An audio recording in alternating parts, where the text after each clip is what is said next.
Can I not marry? Audio web novel chapter 48. If I can't save you, then I'll sink to the bottom with you. Thanks to the President and Seo Yin's converging attacks, the originally safe road have unexpectedly become dangerous. During the entire journey, Du Lacey was frightened. Not only did she suffer from the President's threatening glaze, but she also suffered Seo Yin's verbal harassment. Relentlessly trying to fight both sides for 10 hours, when the plane almost reached its destination, she barely slept. Once she slept very deeply. She wasn't even unaware when the plane touched down. Dazedly she heard voices and sounds of a car and hints of the water running. Then she had no other perception of her surroundings. Du Lacey had a dream. She dreamt that she was surrounded by water, sitting on the narrow small boat. Besides her was the president and his mother. The small boat kept on wobbly. If one wasn't careful, it appeared you'll tip over the edge and turn the boat. At this time, Lian Anna suddenly asked Lian Jun, if the boat was to turn over, would you save your wife or me first? Du Lacey nervously waiting for Lian Jun's reaction. He looked at her and then looked at Lian Anna, however he did not speak. Say it, Lian Anna urged. Her eyes was filled with a provocative intent. Of course I'll save, Lian Jun said and quite profoundly stared at Du Lacey. Save who? Quickly speak. Du Lacey urged him in her heart. I'll save my mother. Once he said this, the small boat turned over. Save me. Please help me. Du Lacey's hands kept on flopping about in the water. Before her was just the scenery of water. She vaguely could see the president and Lian Anna's face. They were sitting in the small boat, staring at her indifferently. Do. A familiar voice came into her ear. There was a sense of hurry in the tone. Do, quickly wake up. Du Lacey opened her eyes and stared at Lian Jun with a pair of anxious eyes. Hubby. Du Lacey grabbed his hand, still suffering from the shock. Lian Jun's mood suddenly became very good, since Du Lacey blurted out the word, hubby, what's wrong? Did you have a nightmare? You're already a grown adult, yet your reaction is earth-shattering due to having a nightmare.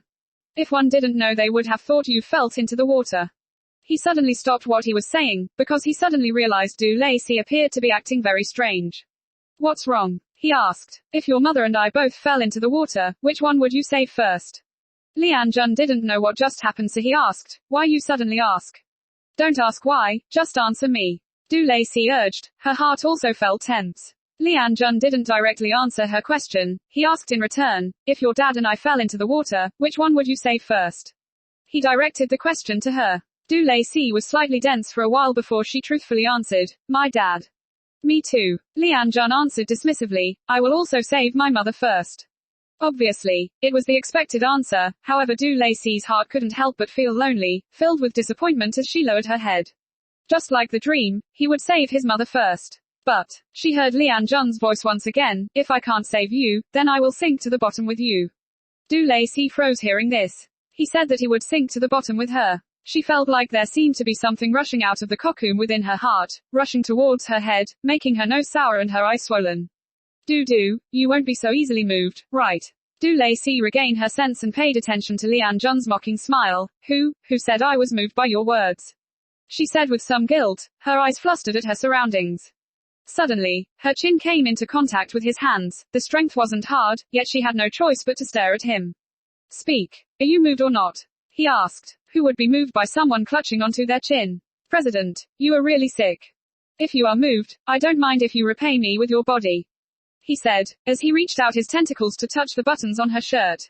When Du Lacey reacted, she tried to withdraw her blushed face. I haven't full woken yet. After saying this, she quickly drilled into the quilt. But after all, she wasn't loach fish. Her surface wasn't covered in mucilage. Very soon she was captured by the president and her entire body was tightly pressed down. Du Lacey suddenly had the sense of being captured within the fish net, and the president was the fisherman holding the net waiting for her, the silly small fish, to swim into his trap. As long as he pulled the net, the prey, was easily captured. Du Lacey deeply felt that if she didn't attack at this time, then probably within this lifetime she would be pinned beneath him. I want to be on top. She hadn't finished her sentence, yet she already felt regret. Because she had originally thought that the president would sure to be angry, however she did not think, not only did he laugh, his laughter was particularly excessive. Du, you can't regret what you just said. Du Lacey wanted to cry. I'm already regretting it.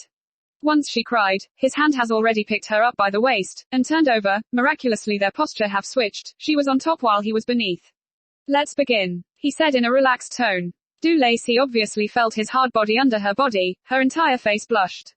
I. She said I several times in a row, yet she still couldn't finish saying the words she wanted to convey. When she looked at Lian Jun's face again, he gave her the "this is what you wanted" look, staring at her as if he's waiting to watch a good play. Why haven't you started moving? Lian Jun asked. Du Lacey swallowed her saliva. In her heart she began to make calculations. Since she have already spoken this big lies, she had no other choice to be on top. If she doesn't, then she'll be underneath. However, she'll suffer a torture worse than being alive. It is better to be a little bit more dignified. Who said I won't move? I'm just thinking about which button to take off first. Have you finished considering? Yes, she said. With her trembling hands, she clutched the first button on his shirt. Undoing the first, second and third. When all of the buttons have been done, solved when, naturally she glanced at his strong chest. Du Lacey deeply feel that the president is training her to be numb. Seeing this attractive chest, she didn't suffer a nosebleed. Lian Jun placed one hand on his head, interestingly looking forward to her performances. And what's next? He asked. What's the rush? She gave him a look, then moving her vision to the zipper on his trousers, and her eyes were drawn to the swelling bulge. Then her blood started rushing. She felt her impulse nosebleed was returning. Du Lacey suddenly felt that her mouth was parched and tongue was scorched. I want to apply to have a glass of water and then continue. She raised her hand. Lian Jun frowned. Not approved. Why not? Before one's being beheaded they would be offered a full meal. This won't be. I need to drink water. I want to drink water. Drink water. Drink water. Drink water. Then you go drink some water. Lian Jun very reluctantly sighed, then helplessly watched her skid away from his own body and climb down, running away to fetch her water.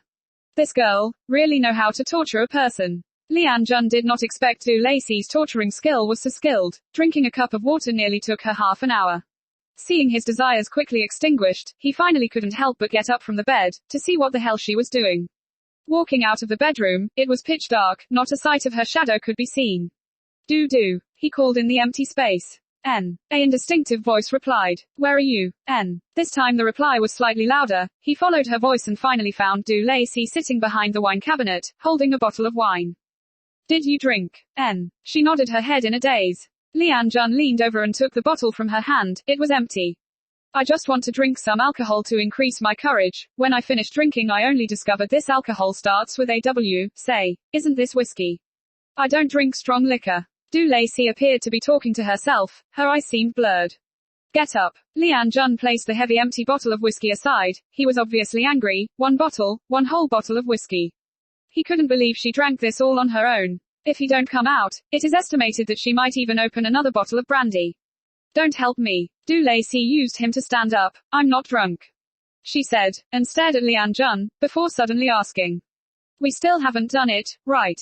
She was this drunk, yet she didn't appear drunk. His heart was filled with anger, and spitefully said, yes, but do you still have the ability to? Yes. Du Lacey simply answer, and then reach out to start taking off her clothes at an amazingly fast speed. Very quickly, the clothes on her body was completely stripped. Then, her hands interlock around his neck and began to kiss him. Please take notice, it was passionately kissing him. After a ravishing overbearing kiss, Lian Jun asked, aren't you a little too active? You don't like it? She squinted her eyes, moving closer as she stared at him, then breathing on his face. Like. After saying this, he returned the kiss. His kiss was more fierce than the one she gave him. His hands held her waist and slowly made its way up. Oh. Feeling the warm palm covering her chest, she couldn't help but let a sound escape. This sounds like a general amnesty, asking him to kiss her deeper, and then his body started to entwine with hers. With this one kiss, Du Lacey's lips also began to make its way down, kissing his neck, and moving towards his chest. You should have been this enthusiastic from the start. These words overflowed from his throat, reaching to her earlobes. He slowly kissed her, until her entire body was covered with his detailed kisses. Being kissed in such a way, Du Lacey didn't know when her legs have encircled his waist. Hubby. She dreamily called his name. I want. Finally, he moved his scorching palm to her belly. Slowly he made his way down. Oh, she cried out. Slowly her shallow cries turned to mild moans, then with the movements of their bodies, they entered waves of high ecstasy. She embraced him as her nails almost digged into his flesh. Call me, he commanded. President. Call husband. He suddenly stood up, silently roared. Hubby. She grabbed his back, and frantically shouted, Hub, bye, forget, it's better if you don't say it.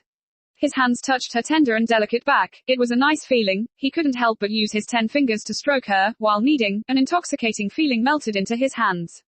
The person beneath him was already tenderly breathing. Tightly grasping her hips, he kept her near. Every time he entered her while she was on top, he fully devoured the view before him.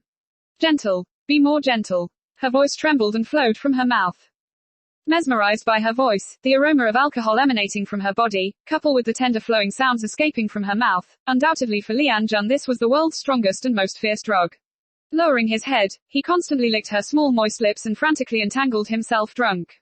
His speed didn't stop. It seems all of a sudden her frail body couldn't tolerate this and cried out in menacing joy. While her lips plead for mercy, her facial expression seemed to tell him she was immersed in pleasure. He greedily took in all of her seductive moans and swallowed her into his stomach, his tongue playfully licking her a few times and devour the intoxicated flavor of alcohol in her mouth.